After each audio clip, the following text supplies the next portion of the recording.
exaltar o pastorzinho, Pai, te dizer a cruz da Pai. Pai, nós estamos gratos por tudo, Senhor, Pai. Você nunca deixou as faltas não perdidas, Pai.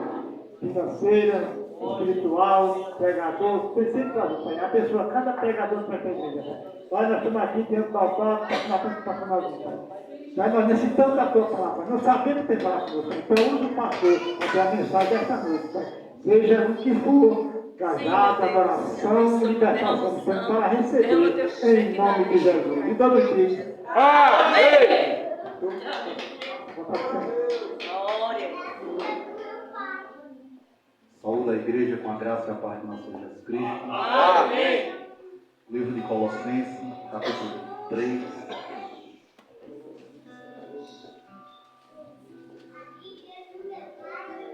Nós ontem estava com a festividade das crianças, por isso que eu não pude vir.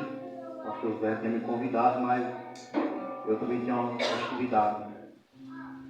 Mas o pastor Zito estava aqui, né? Representando a igreja, nossa família de Cristo, traga a paz da Arca do Vale. E como foi muito corrido para minha esposa, para mim, que ontem ainda fui para o Alfuvê, cheguei tarde, para preparar muita coisa. Só para o pastor ter ideia, tinha 150 crianças fora da igreja e dos grupos.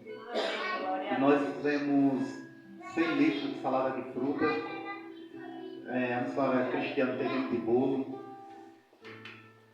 E eu tinha adquirido um Ivan, se eu conhece, né? Comprou muita mercadoria do senhor. 200 bolas daquela criança.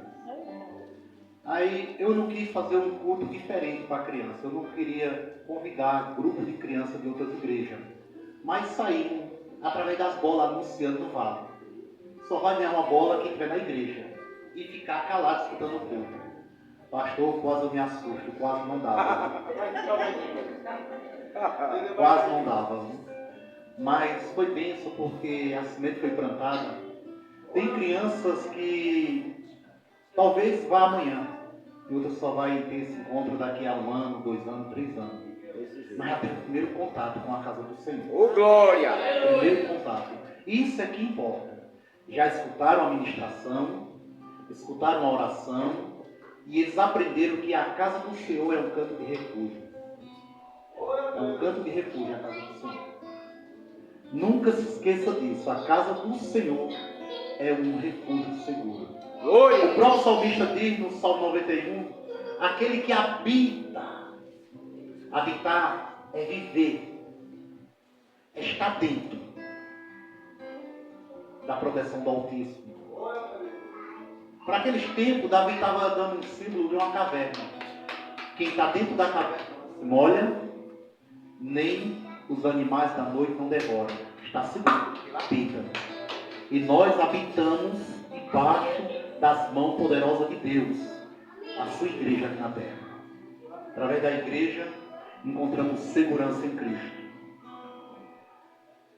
E eu estava em casa a segunda vez, como não tive culto, deitado, assistindo mais Marlana, e começou a me dar um calor, fui no banheiro, tomei banho, me deitei e comecei a suar de novo. E eu comecei a pensar no pastor José. Eu falei, não, pastor José, sou não, estou com as pernas inchadas. E eu fiquei ali, né? Bora, Lígia. Ô, pai. E eu inquieto. E Deus, pastor José. E aqui estou mais uma vez.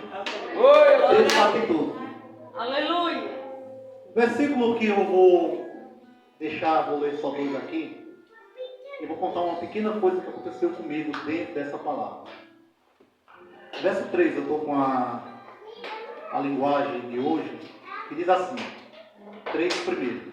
Vocês foram ressuscitados com Cristo, portanto, ponha o seu interesse nas coisas que são lá do céu, onde Cristo está sentado ao lado direito de Deus. Pense nas coisas lá do alto, e não da que são aqui da terra. Verso 3. Porque vocês já morreram, a vida de vocês está escondida com Cristo, que está unido com Deus. Amém? Só até aí. Sente em nome de Jesus Cristo.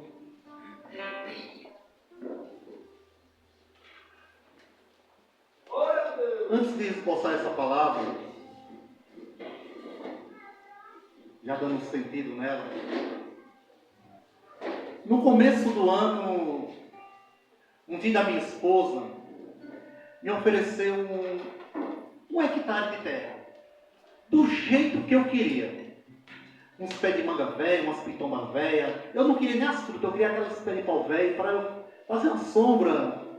E no momento de cansaço, fadiga, eu me recorrer àquele local e descansar. Outras oportunidades eu tive, condição já tive outros dias, mas o local não me interessa, não me enchia os olhos, não era do meu interesse, porque era do jeito que eu quero. Eu quero umas árvores velhas, uns pés de manga velho, já velho. Ah, cara, mas pastor Naldo, você não trabalha com fruta, não pode plantar? Não, mas eu quero aquilo que está dentro do meu sonho. E o preço não tão caro. Pediu 30 mil reais. Mas a gente que tem comércio, no final do ano, eu compro mercadoria para pagar por 2, 3 meses. E tudo que a gente pega, a gente junta na maquineta e transfere para outro canto para já pagar um fornecedor. E quando chega janeiro, que eu olho, a gente já estava livre sem nada. Mas eu disse, vou trabalhar e vou conseguir. E toda vez que estava perto, as contas chegavam e o dinheiro ia embora. E eu lutei de novo, isso ele me deu 60 dias, e eu lutei de novo, quando foi em 60 dias, bem pertinho, o comércio parou nas minhas vendas. E aquele recursozinho que eu fui adquirindo, eu peguei e fui pagar as contas mais uma vez. E o cara me dá mais um mês. Eu disse, não, agora vai. Eu posso pegar 2 serviços ao meu dinheiro. E peguei os serviços. Mas as vendas da loja parou. E nisso, pastor, eu fiquei frustrado. Há 6 anos, eu tive um diagnóstico de um grau altíssimo de ansiedade e arritmia cardíaca. Porque na pandemia, eu arrumava tudo que eu vendia, meu comércio não parou, para a honra e glória do nosso Senhor Jesus Cristo. E eu tirava 30% do lucro e comprava de cesta básica para ajudar os membros da minha igreja.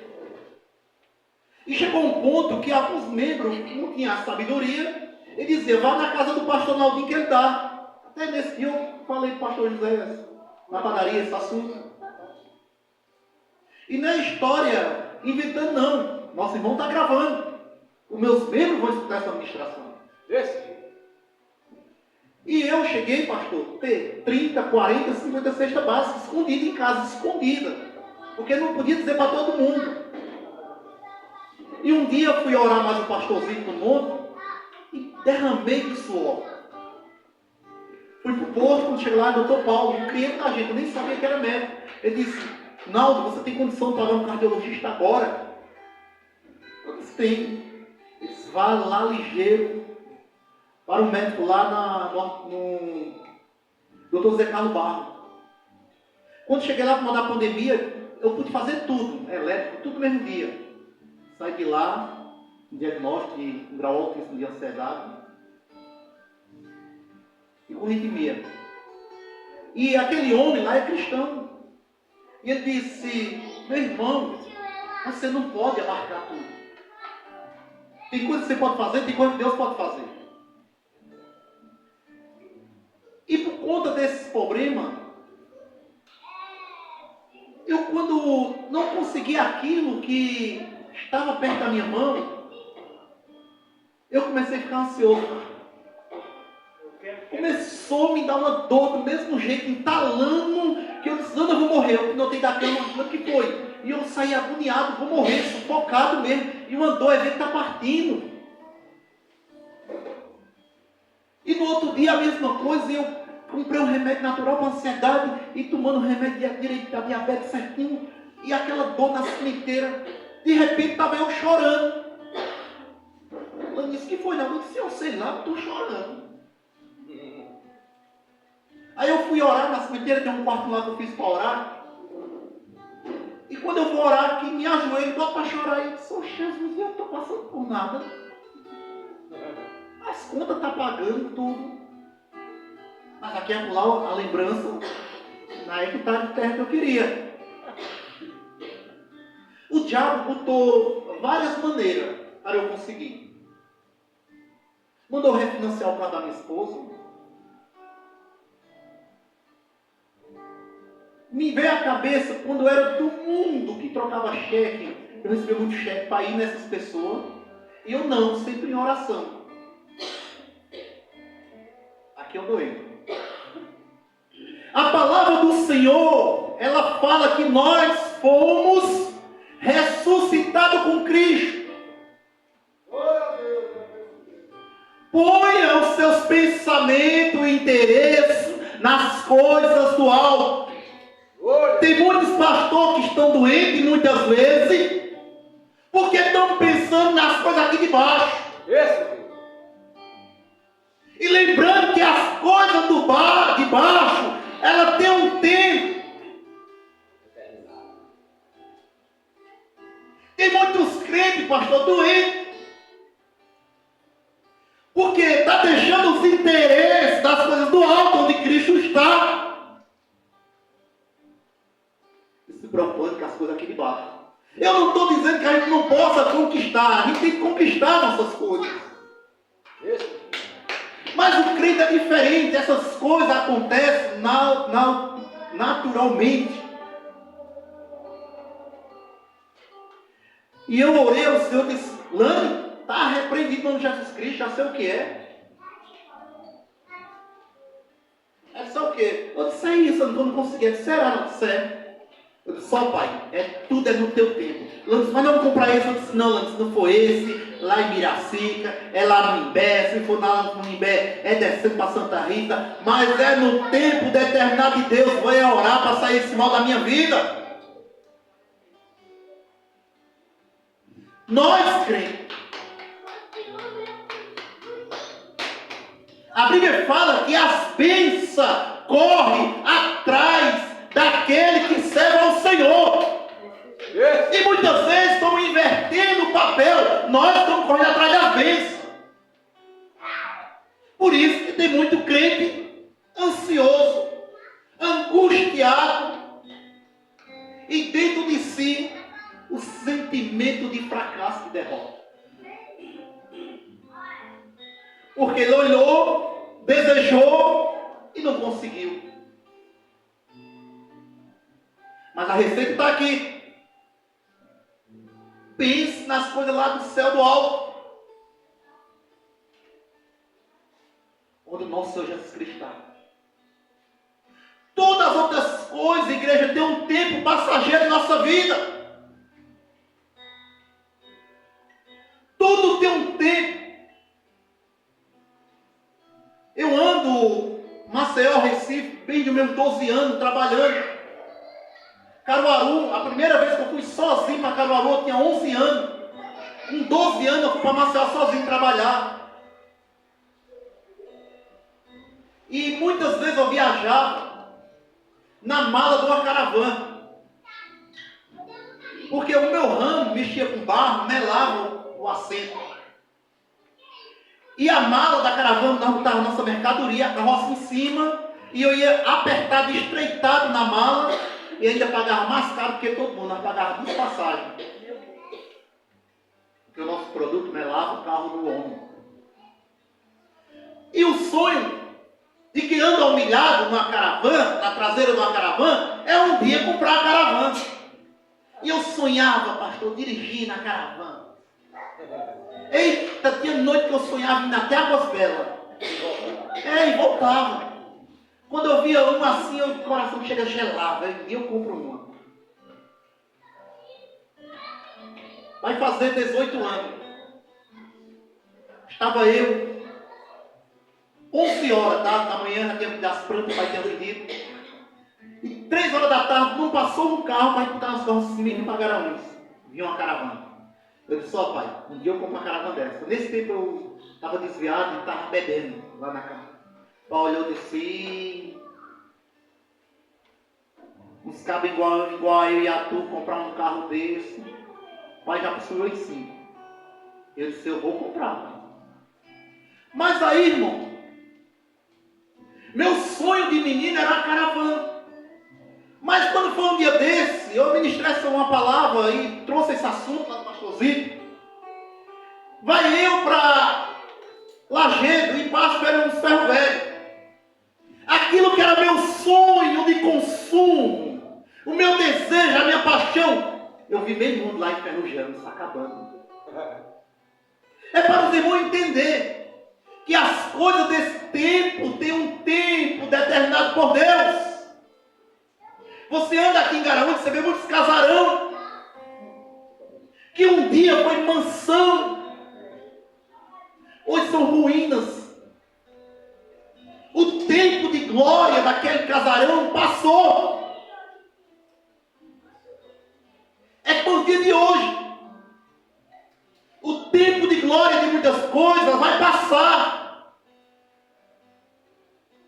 Nós não podemos se apegar a essas coisas do mundo. Porque vamos viver o quê? Com aflições.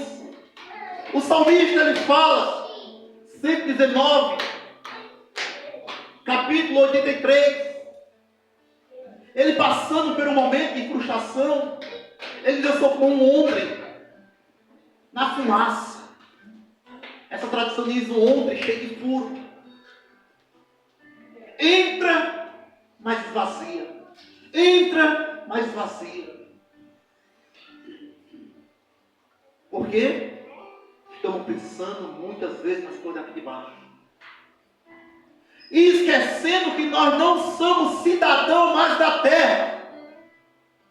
Pertencemos ao céu, mas estamos na terra.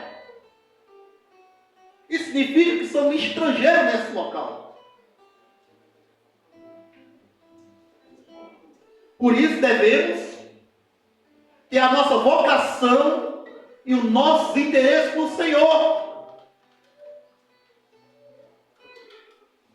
E quando eu me alertei, eu disse, não, começar agora a orar mais, clamar mais, buscar o Senhor mais, as coisas do alto. João, capítulo 14, verso 1, diz o Senhor, na casa do meu pai tem muitas moradas, outras diz quartos. E tem ponto, você vê, tem ponto, terminou ali a conversa. Aí diz, se não fosse assim, eu prepararia. Se não fosse, aquela morada já está preparada. Porque a gente muitas vezes lê, eu mesmo canso de ler, a gente não respeita os pontos. Aí não enxerga. Na casa do meu pai tem muitos quartos, ponto. Se não fosse assim, eu já tinha dito. Ia preparar morada para vocês. E depois vinha. Na casa do nosso pai já tem morada preparada. Agora precisamos pensar. Adquirir essa morada. De viver nessa morada. A Bíblia fala. E outro erro de leitura, pastor, que eu tenho visto. Se encontra em João 16. Capítulo 33. Porque o crente, o cristão não é para andar ansioso nem com aflição. E essa leitura desse texto que eu vejo muitas vezes, diz, no mundo tereis aflição. Não, olha direitinho. Vós já tenho dito isso, porque em mim tereis paz. E tem ponto de novo. Só existe 2 tipos de pessoa. Quem está em Cristo, quem está fora de Cristo. Quem está em Cristo, quem está fora de Cristo. Aí começa, ponto. Mas no mundo tem aflição. Quem está em Cristo tem paz. Quem está em Cristo tem paz. Nós temos que ter paz. Só pessoa. Aquele que está em Cristo tem paz, e aquele que está no mundo tereis aflição.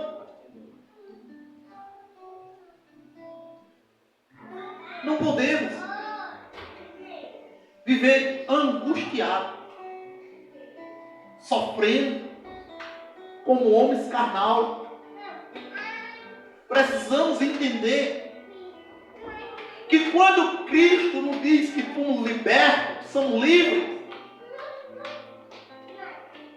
é para que realmente sejamos livres. Livres de aflição, livres de ansiedade, livres de angústia. Aleluia. Mas o próprio texto, é esse Gálatas que eu estou citando, 5,16, ele diz: se Cristo libertou, realmente é livre. Mas que essa liberdade, olha como é forte, pastor. Mas essa liberdade não lhe torne escravo mais uma vez. Somos livres, mas agora, por ser livre e ter liberdade com Cristo, muitas vezes se tornamos escravos mais uma vez.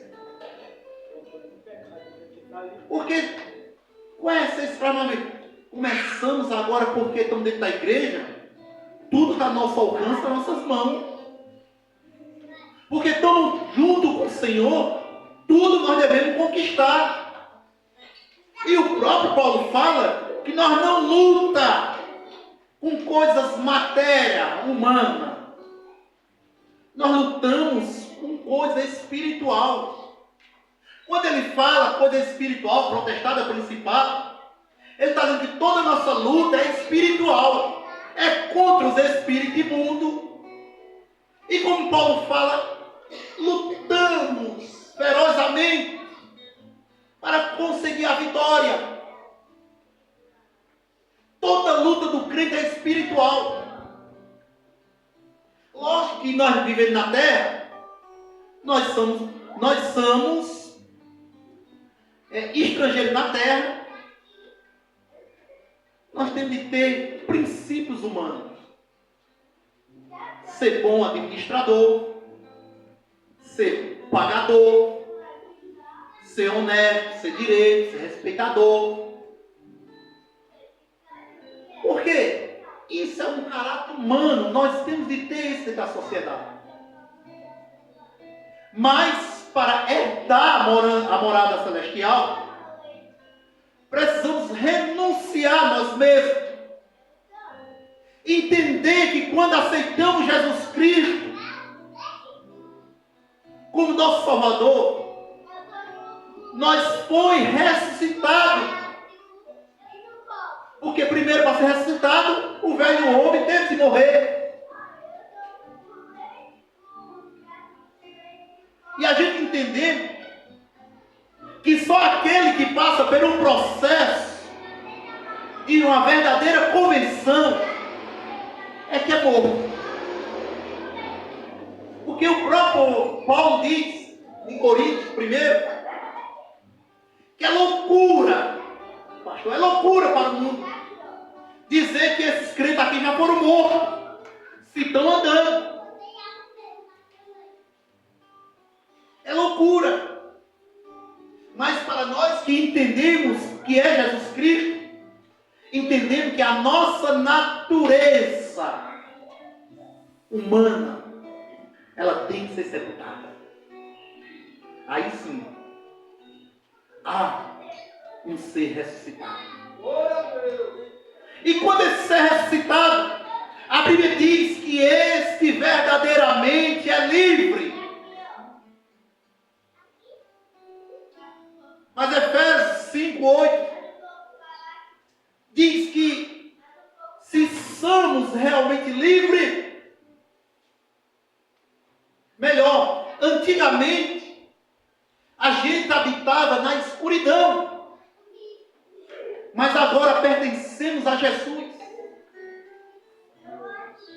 Temos de viver como pessoas que vivem na luz.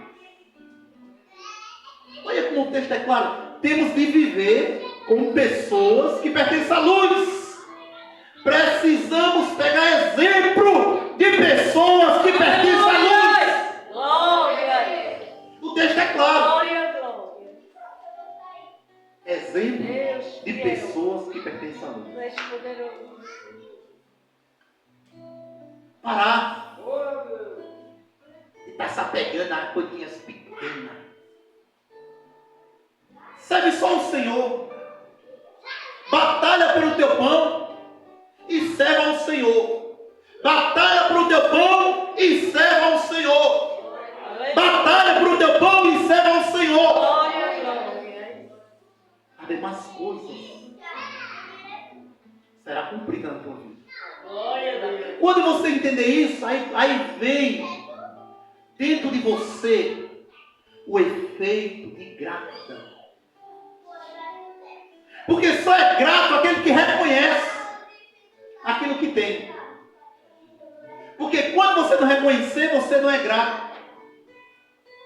Muitas pessoas não são gratas porque nunca reconheceu o que tem.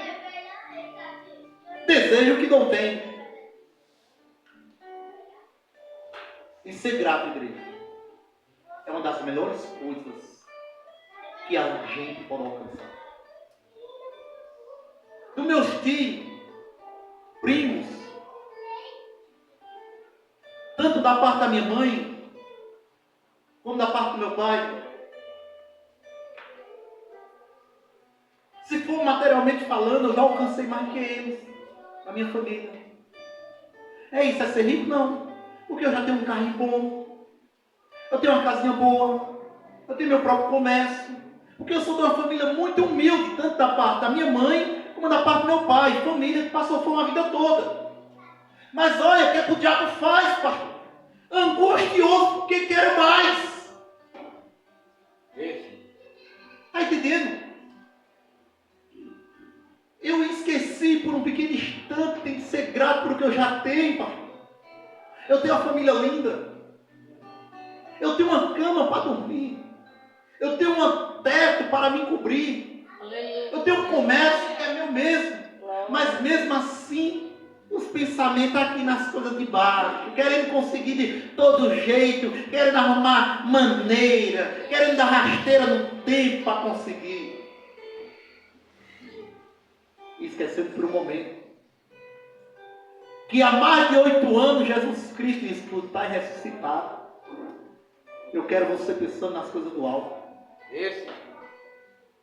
Por isso, igreja, temos de vigiar todos os dias e reconhecer que em Cristo essa palavra ela sempre vai ser verdadeira em nossa vida. A palavra de Deus ela tem a direção certa para nos conduzir nesse deserto que é esse mundo. E não se preocupa, o Senhor está ao nosso lado. Glória.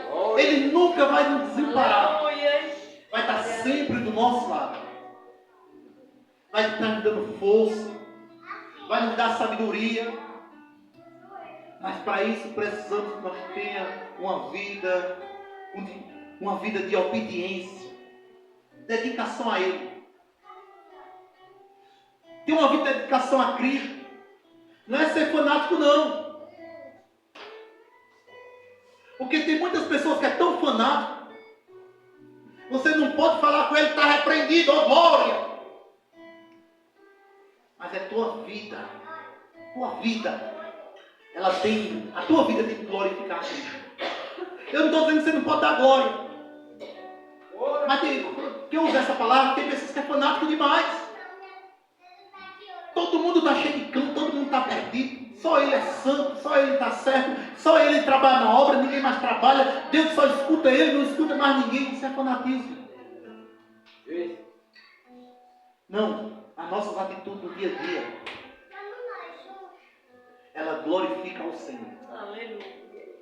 Sempre disse lá em casa, já disse 2 vezes aqui na igreja, e não é babando pastor Zé não. Mas eu tenho ele como exemplo. A vida dele glorifica ao Senhor. Glorifica ao Senhor. E estou dizendo isso, igreja, para babar o pastor José não. Ele nunca me deu uma feira para eu comer. Nem precisou, nem vai. E nem precisou, mas eu creio que um homem que a vida dele glorifica o Senhor, se o irmão precisar, ele dá. Verdade. É não, igreja, porque a vida de um crente honesto, direito, que glorifica a Deus, ele não só glorifica quando prega, não. Ele glorifica a Deus nas suas atitudes todo dia. Aleluia. Todo dia, mano. Glória a Deus. Todo dia. Essa é a verdade. Ninguém nunca bateu na minha porta para botar com razão. Glória a Deus. Tem que bater na porta, né? Eu não sei se eu contei uma ilustração aqui, uma pequena parábola. E quero encerrar nessa noite contando ela. E contando uma pequena experiência do meu pai.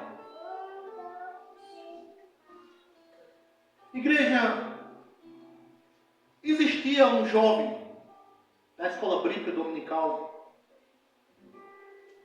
que ele chega para o mestre, professor, e diz: qual é o valor da verdade? E logo tira o anel do seu dedo e diz: vamos, vai vender. Vai vender na feira livre. Ele chega e diz: mestre, professor, só achei uma moeda de bronze. Ele volta, vai nas pequenas lojas e oferece.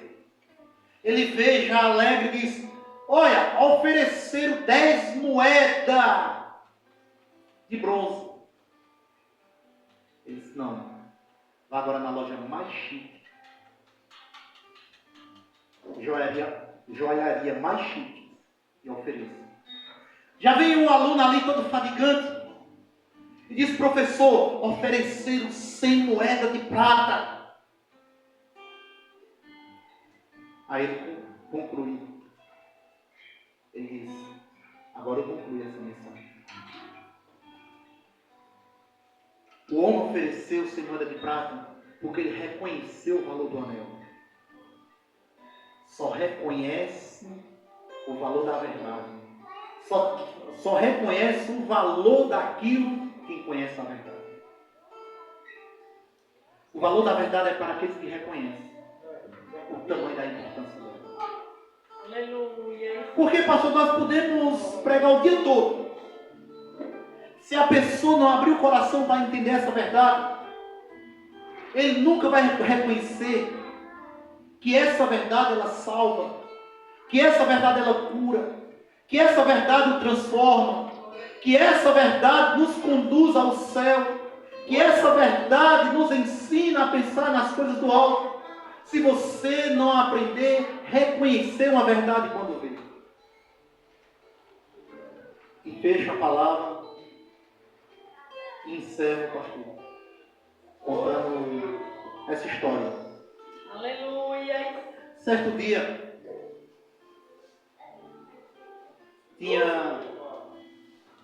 eu me lembro que eu era bem jovem. Aí plantou uns pés de banana para Pavão. O primeiro cacho, missionária, da banana para Pavão, foi desse tamanho, um cacho. Não é aqueles cachos que você se assusta de tão grande? As bananas bem grandes. Só que a gente ia olhar aquele cacho de banana, sem cuidado, nós pisávamos nos pés muito pequenos. Machucava. E no dia de tirar, nós ficou tão aquela alegria de menino, mesmo que nós pisou os pés de novo, tudinho. Levamos um cacho de banana. O pé, que tanto nós ia lá para o Caiá olhar, ele morre. E não tivemos cuidado nos pés tão pequenininhos. E pai olhou no outro dia: mas rapaz, pisamos todinho os filhotes. E pai pegou, ajeitou, zelou, até hoje é conhecimento dessa banana. Muitas vezes a gente dá tanta importância, a banana está quase madura no cacho. E esquecemos de cultivar os pezinhos, vai ser os futuros cachos. Muitos de nós estamos fazendo isso. Esquecemos. Olhamos o brilho daquele cacho tão bonito, mas quando corta, se acaba. Isso o ladrão não leva. É ladrão que leva. Se o ladrão não levar, aí nós olha tanto, machuca os pezinhos pequenininhos e o ladrão vai e leva um cacho grande. Não, nós temos que aprender a cultivar todos eles. Amém, pastor? Não sei por que eu queria dizer isso ao Senhor. Amém. Glória a Deus. Agradecimento pela oportunidade.